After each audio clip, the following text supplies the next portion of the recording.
প্রিয় সাংবাদিক ভাইরা, আপনাদেরকে ধন্যবাদ জানাচ্ছি এবং দুঃখ প্রকাশ করছি যে আমরা নির্ধারিত সময়ের চেয়ে 20 মিনিট পরে শুরু করতে হয়েছে। আমাদের মাননীয় সদস্য সচিব একটু অসুস্থ ছিলেন, এই কারণে আমাদের একটু দেরি হলো।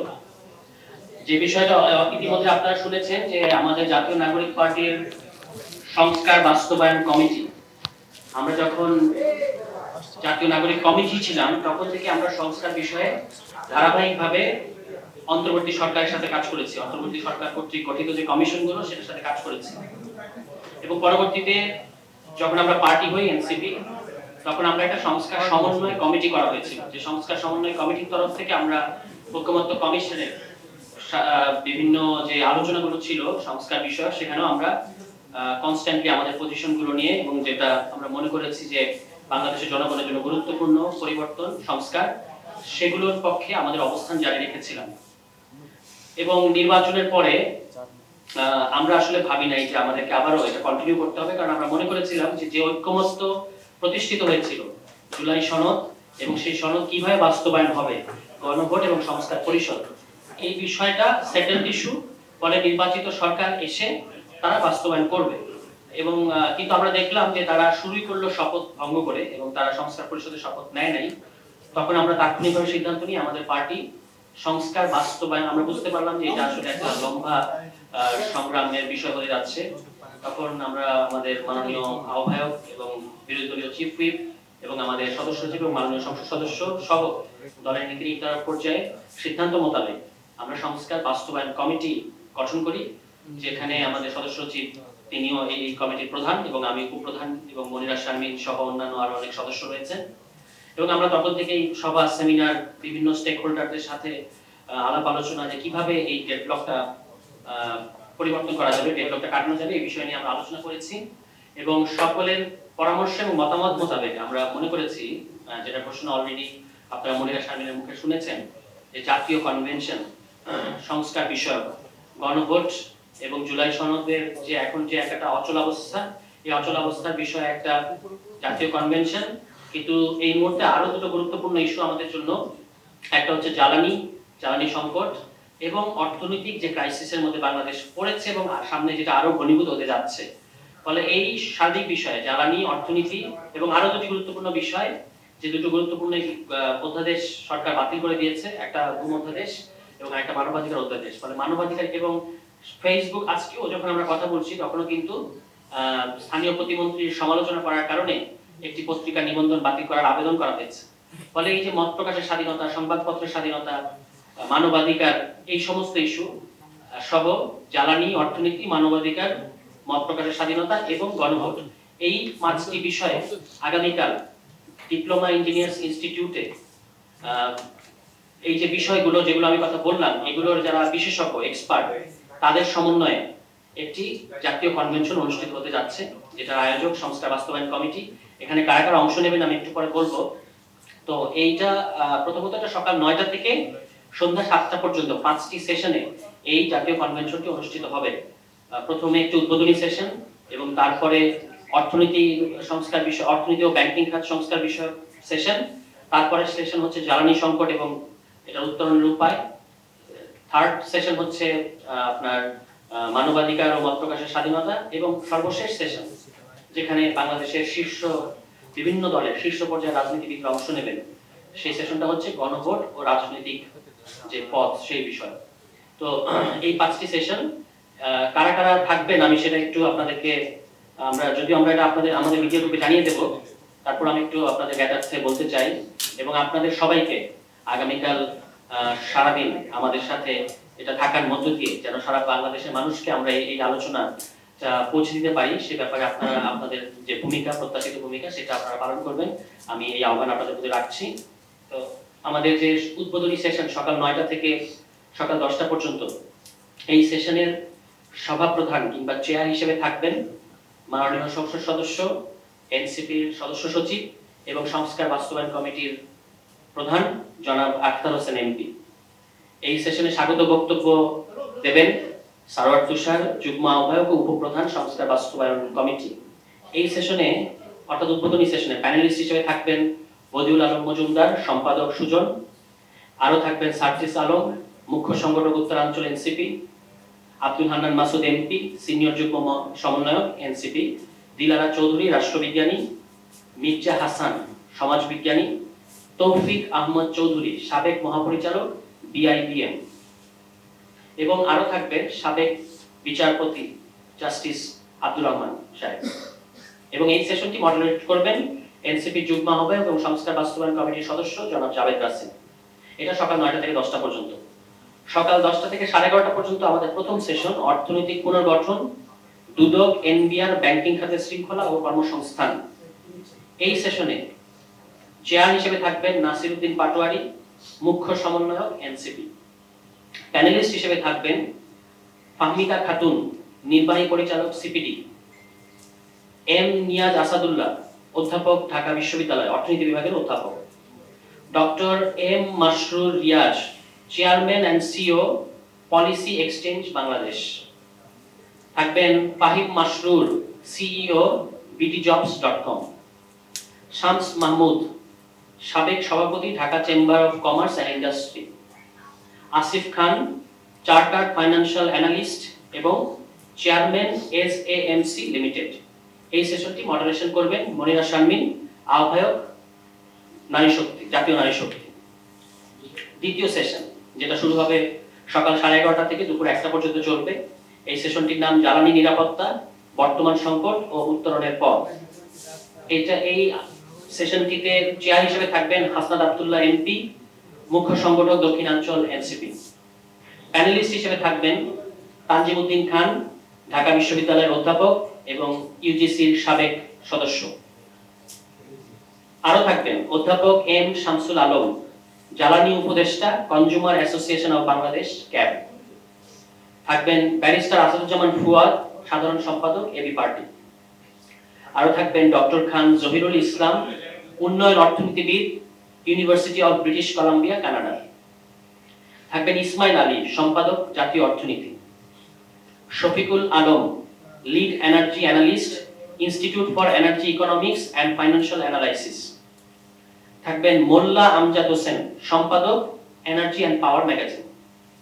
থাকবেন মোহাম্মদ আতাউর রহমান সরকার, সাধারণ সম্পাদক, Bangladesh sustainable and renewable energy association.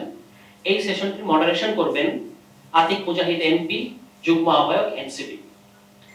এরপর লাঞ্চের বিরতি এবং লাঞ্চের পরে দুপুর 2টা থেকে বিকাল 3:30 পর্যন্ত তৃতীয় সেশন মত প্রকাশের স্বাধীনতা ও মানবাধিকার, বর্তমান ঝুঁকি ও করণীয়। এই সেশনের চেয়ার হিসেবে থাকবেন আসিফ মাহমুদ, সাবেক অন্তর্বর্তী সরকারের সাবেক উপদেষ্টা এবং মুখপাত্র এনসিপি। প্যানেলিস্ট হিসেবে থাকবেন সারা হোসেন, আইনজীবী ও মানবাধিকার কর্মী। থাকবেন তাজুল ইসলাম, সাবেক চিফ প্রসিকিউটর, আইসিটি ট্রাইব্যুনাল। থাকবেন আবু হেনা রাজ্জাকি, সিনিয়র আইনজীবী, বাংলাদেশ সুপ্রিম কোর্ট। থাকবেন আশরাফ কায়সার, সাংবাদিক ও রাজনৈতিক বিশ্লেষক। থাকবেন জাইমা ইসলাম, সাংবাদিক ও অ্যাক্টিভিস্ট, সাংবাদিক, ডেইলি স্টার এবং অ্যাক্টিভিস্ট। নাবিলা ইদ্রিস, সাবেক সদস্য, গুম প্রতিরোধ কমিশন যেটা হয়েছিল সেই কমিশনের সদস্য ছিলেন তিনি, নাবিলা ইদ্রিস। অ্যাডভোকেট তারিকুল ইসলাম, সভাপতি, জাতীয় যুব শক্তি। মিনহাজ আমান, ফ্যাক্ট চেকার এবং মানবাধিকার কর্মী। এই সেশনটি মডারেশন করবেন আব্দুল্লাহ আল আলামিন এমপি, যুগ্ম সদস্য সচিব এনসিপি। এরপর একটা ছোট, এই সেশনটির পরে একটা ছোট হয়তো রিফ্রেশমেন্ট ব্রেক থাকবে। সমাপনী সেশন যেটা বিকাল 4টা থেকে 5:30 পর্যন্ত হবে। এই সেশনটির নাম গণতান্ত্রিক রাষ্ট্র নির্মাণে জুলাই সনদ সংস্কার ও গণভোট। এই সেশনটিতে বাংলাদেশের বিদ্যমান সমস্ত রাজনৈতিক দলের 11 দল সহ এমনকি সরকারি দল বিএনপি সহ সকল রাজনৈতিক দলের শীর্ষ নেতৃবৃন্দ এই সেশনটিতে থাকবেন ডাক্তার শফিকুর রহমান এমপি, বিরোধী দলীয় নেতা এবং আমির, বাংলাদেশ জামায়াত ইসলামী। মাহমুদুর রহমান মান্না, সভাপতি, নাগরিক ঐক্য। মাওলানা মামুনুল হক, আমির, বাংলাদেশ খেলাফতে মজলিস। শহীদুদ্দিন মাহমুদ স্বপন, সাধারণ সম্পাদক, জাতীয় সমাজতান্ত্রিক দল JSD. Mujibur Rahman Manju, chairman AB party.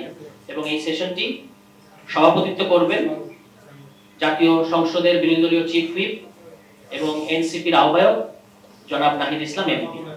এবং এই সেশনটি মডারেশন করবেন আরিফুল ইসলাম আদিব, সিনিয়র যুগ্ম আহ্বায়ক এনসিপি। সবাইকে ধন্যবাদ। এটা হচ্ছে আমাদের সেশন এবং আমরা এটা আমাদের মিডিয়া গ্রুপে দিয়ে দেব। পুরো সেশনটা আমি বলার চেষ্টা করলাম এবং এখানে যেটা বিএনপির সাথেও আমরা যোগাযোগ করেছি। আমরা আশা করছি তাদের শীর্ষ পর্যায়ে একজন নেতা থাকবেন এখানে, যিনি জাতীয় সংসদেও আছেন। তো যেহেতু এখনো পর্যন্ত ব্যাপারটা কনফার্ম হয় নাই, সুতরাং আমরা নামটা বললাম না, কিন্তু তাদের সাথে আমাদের এই বিষয়ে আলোচনা চলছে। বাকি আলোচনা আমাদের মাননীয় সংসদ সদস্য এবং আমাদের যে সংস্কার বাস্তবায়ন কমিটি এর প্রধান এনসিপি সদস্য সচিব জনাব আক্তার হোসেন করবেন।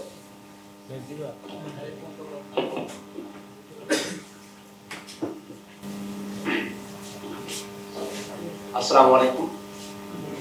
সম্মানিত সাংবাদিক বন্ধুগণ এবং প্রিয় দেশবাসী, জাতীয় নাগরিক পার্টি এনসিপির সংস্কার বাস্তবায়ন কমিটির পক্ষ থেকে আপনাদের শুভেচ্ছা এবং অভিনন্দন। ত্রয়োদশ জাতীয় সংসদ নির্বাচনের পরে আমরা আশাবাদী ছিলাম, যেহেতু বাংলাদেশের অধিকাংশ জনগণ 70% জনগণ গণভোটে হ্যাঁ পক্ষে অবস্থান দিয়েছেন, অতএব নির্দ্বিধায় কোনো বাধাবিঘ্ন ছাড়াই জনগণের ম্যান্ডেট এর মধ্য দিয়ে গণভোটের যে আকাঙ্ক্ষা, অর্থাৎ বাংলাদেশের রাষ্ট্রটির একটা গণতান্ত্রিক রূপান্তর, সেই পরিবর্তনগুলো, সংস্কারগুলো খুব সহজেই বাস্তবায়িত হবে, সেটাই ছিল আমাদের প্রত্যাশার জায়গা। কারণ গণভোটের বিষয়ে, গণভোটের রায়ের বিষয়ে সে ঐক্যমত্য প্রফেশনাল আলোচনা থেকে আমরা সকল রাজনৈতিক দল একমত ছিলাম। সেখানে শুধু এনসিপি না, বিএনপি, জামাত এবং অপর রাজনৈতিক দলগুলো সবাই একমত ছিল যে গণভোটের যে ফলাফল আসবে, সে ফলাফল সকলের জন্য বাধ্যতামূলক এবং এর অন্যত করার কোনো সুযোগ নেই। যেহেতু জনগণের সার্বভৌম অভিপ্রায়ের যে বহিঃপ্রকাশ করতে হবে গণভোটের মধ্য দিয়ে, সেটা খুব দ্রুতই, অর্থাৎ যে সময়সীমা দেওয়া ছিল তার মধ্যকার সময় সেটা বাস্তবায়িত হবে। কিন্তু আমরা খেয়াল করে দেখলাম যে বিএনপি 2/3 মেজরিটি পেল এবং শপথ গ্রহণের দিনই তার গণভোটের যে রায় সেটাকে অস্বীকার করল। গণভোটের রায়ের ফলাফল হিসেবে সংবিধান সংস্কার পরিষদ গঠন করা অবশ্য পালনীয় একটা কর্তব্য ছিল। সেই সংবিধান সংস্কার পরিষদে আমরা যারা এখন সংসদ সদস্য আছি তারাই মেম্বার হতাম এবং সেখানে সংবিধানের সাথে সম্পর্কিত বিষয়গুলো নিয়ে আলাপ আলোচনা হতো না এবং যেভাবে গণভোটের রায় এসেছে, অর্থাৎ সংবিধানের সাথে সম্পর্কিত বিষয়গুলো, বিশেষত ভোটের পিয়ার অনুযায়ী চক্ষু গঠন করা, তত্ত্বাবধায়ক সরকারের নতুন ফর্মুলাকে গ্রহণ করা, নির্বাচন কমিশন সহ সাংবিধানিক প্রতিষ্ঠানগুলোতে একটা নিরপেক্ষ ভোটের মধ্য দিয়ে নিয়োগ প্রদানের কার্যক্রম সম্পন্ন করা, যে বিষয়গুলোতে আমরা সকলে একমত হয়েছি 30টি বিষয়ে, সেগুলোকে যেভাবে জুলাই সনদের মূল ভাষ্যে বলা হয়েছে সেভাবে সেগুলোকে সংবিধানে অন্তর্ভুক্ত করা এবং এর বাইরে কিছু বিষয় ছিল যেগুলো দলগুলোর তাদের নির্বাচনী এজেন্ডা ইশতেহার অনুযায়ী তারা সম্পন্ন করতে পারবেন, সেভাবেই আমরা সামনের দিকে অগ্রসর হবে, এই প্রত্যাশার বিষয় ছিল। কিন্তু সেটা সম্ভবপর হলো না, বরং নানাভাবে এই গণভোটের রায়কে সংবিধান সংস্কার পরিষদ বা জুলাই সনদ বাস্তবায়ন যে আদেশ, সেটাকে সরকার দলের তরফ থেকে কখনো বা প্রতারণা, অন্তহীন প্রতারণার দলিল বলা হলো, কখনো বা এটাকে অসাংবিধানিক আইনগত কর্তৃত্ব বহির্ভূত হিসেবে সেটাকে পরিচিত করানোর একটা প্রবণতা আমি সরকার দলের তরফ থেকে দেখতে পেলাম। সেই প্রেক্ষাপটে আমরা যারা বিরোধী দলীয় সংসদ সদস্যরা আছি, আমরা সংসদের ভিতরে সেই আলোচনাটাকে আমরা প্রমিনেন্ট করতে চেয়েছি। আমরা মুলতবি প্রস্তাব নিয়ে এসেছিলাম এই সংবিধান সংস্কার পরিষদ গঠনের বিষয় নিয়ে, সে বিষয়টা নিয়ে আলাপ আলোচনা হয়েছে। সরকারি দল সংবিধান সংস্কার পরিষদকে আড়াল করে তারা জুলাই সনদের নোট অফ ডিসেন্টের দিকে তাদের ফোকাস, সেই নোট অফ ডিসেন্ট গুলোকে প্রধান করার উদ্দেশ্যে তারা একটা মুলতবি প্রস্তাব তারা নিয়ে এসেছিলেন। সে বিষয়গুলো নিয়ে আমরা আলাপ আলোচনা করেছি। আমরা বিরোধী দলীয় সংসদ সদস্যরা সংসদে রাষ্ট্রপতির ভাষণের উপরে বক্তৃতার সময়টাতে প্রত্যেকেই আলাদা আলাদা করে প্রতিদিনই এই গণভোট, মানুষের রায়, সংবিধান সংস্কার পরিষদ গঠন করা সেই বিষয়গুলো নিয়ে আমরা আলোকপাত করার চেষ্টা করেছি। কিন্তু আমরা দেখেছি যে সরকার দল তারা বরাবরের মতোই গণভোটের রায় অনুযায়ী সংবিধান সংস্কার পরিষদ তারা গঠন করতে চান না। এমনকি তারা এই কথাও বলেছেন যে এই সংবিধান সংস্কার পরিষদের যে আইডিয়া বা কনসেপ্ট সেটা কোনোভাবেই নাকি যুক্তিসঙ্গত নয় বা সংবিধানকে শুধুমাত্র সংশোধন করা যেতে পারে, সেটাকে সংস্কার করা যায় না, এই ধরনের বক্তব্য তারা উপস্থাপন করেছে। অথচ ঐক্যবদ্ধ কমিশনে আমাদের আলোচনায় ছিল যেহেতু সংবিধানের সাথে সম্পর্কিত এমন কিছু বিষয় আমরা পরিবর্তন আনতে চাই যেটা সংবিধানের মৌলিক যে কাঠামো অর্থাৎ বেসিক স্ট্রাকচার সেটাকে ভায়োলেট করে এবং সেই বেসিক স্ট্রাকচারকে ভায়োলেট করে সংবিধান সংশোধন করলে সেটা কোর্টে গিয়ে টিকসই হবে না। সেক্ষেত্রে আমাদের একটা হায়ার স্ট্যাটাসের একটা বডি প্রয়োজন যেখানে সংবিধানের মৌলিক কাঠামো বেসিক স্ট্রাকচারে যদি আমরা পরিবর্তন আনতে চাই সেটা টেকসই হবে এবং সেই ধারণার জায়গা থেকে সংবিধান সংস্কার পরিষদের আইডিয়া এসেছিল যেটার ব্যাপারে বিএনপি তখন আপত্তিও করে নেই। তারা টুটার মেজরিটি পাওয়ার পরেই এই সংবিধান সংস্কার পরিষদের বিষয়ে তারা আপত্তি করছে। তো আমাদের কাছে সামগ্রিকভাবে মনে হয়েছে যে এই গণভোট, সংবিধান সংস্কার পরিষদ এবং বাংলাদেশের সংস্কারের যে জনগণের আকাঙ্ক্ষা সেটাকে বাস্তবায়ন করার জন্য সংসদের ভিতরে এবং বাইরে সর্বত্র আমাদের এই বিষয়গুলো নিয়ে কথা হওয়া প্রয়োজন। এবং এর বাইরে আরো কিছু বিষয়ে জনসম্মুখে এসেছে, বিশেষত জ্বালানির বিষয়ে যে সংকটটা তৈরি হয়েছে বাংলাদেশের প্রত্যন্ত অঞ্চল থেকে শুরু করে রাজধানী শহর পর্যন্ত কিলোমিটারের পর কিলোমিটার জ্বালানি তেলের জন্য যানবাহন নিয়ে মানুষকে লাইনে দাঁড়িয়ে থাকতে হয়েছে এবং হঠাৎ করেই দেখা গেল জ্বালানি তেলের দাম বাড়ার পরই সেই দীর্ঘ লাইন সেটা উধাও হয়ে গেল। এটাতে একটা প্রশ্নের জায়গাও তৈরি হয়েছে আসলে যে আসলে কি জ্বালানির দাম বাড়ানো হবে, এই কারণেই পূর্বে একটা সংকট তৈরি করা হলো, জনগণকে একটা ভোগান্তির মধ্যে দিয়ে নিয়ে যাওয়া হলো যাতে মানুষেরা জ্বালানি তেলের দাম যে হঠাৎ করে এত পরিমাণে বৃদ্ধি করা হলো সেই বিষয়টাতে মানুষের রিয়াকশনের থেকে মানুষ যে লাইন থেকে মুক্তি পেল সেই সুস্থিতির মধ্যে মানুষেরা ভুলে যাবে, এই ধরনের একটা পরিবেশ তৈরি করার কোন একটা মেকানিজম সরকারের তরফ থেকে ছিল কিনা সেই প্রশ্নটা এখন রয়েছে। যদিও জ্বালানি তেলের এই বিষয়টা নিয়ে সংসদে একটা কমিটি গঠন করা হয়েছে, তার একটা সময়সীমা আছে, আমাদের তরফ থেকে সেখানে সদস্যরা আছে, আমরা পুরো বিষয়টা খতিয়ে দেখতে চাই যে আসলে এখানে সংকটটা কোথায় থেকে এটা ঘনীভূত হলো। এবং এর বাইরে কিও আপনারা জানেন যে অর্থনীতিতে একটা বড় ধরনের ধকল সামনের দিনে আসতে যাচ্ছে। বিশেষত গত পরশুদিন আমাদের স্বরাষ্ট্রমন্ত্রী, আমাদের অর্থমন্ত্রী তিনি বাংলাদেশের অর্থনৈতিক পরিস্থিতি নিয়ে সংসদে যে বিবৃতি দিয়েছেন তাতে ভীত সন্ত্রস্ত হওয়ার মতো অর্থনৈতিক পরিস্থিতি আছে বাংলাদেশে বলেই আমাদের কাছে মনে হয়। আমরা দেখলাম যে আমাদের সমস্ত সমীক্ষাতেই স্ট্যাটিস্টিক্সের ডাটাগুলোতে বাংলাদেশের অর্থনৈতিক অবস্থা একেবারে ভঙ্গুর একটা অবস্থার মধ্যে আছে অর্থমন্ত্রীর বক্তব্য অনুযায়ী। এবং সে সময়টাতেই আমরা খেয়াল করে দেখলাম যে 5টি ব্যাংককে একীভূতকরণ করা হয়েছিল, স্থায়ী ব্যাংকগুলো, যেখানে আসলে লুটেরেরা তারা ব্যাংকের অর্থগুলো জনগণের আমানত বা সরকার যে ভর্তুকি দিয়েছিল সেখানে সবকিছুকেই তারা লুটপাট করে নিয়ে গেছেন।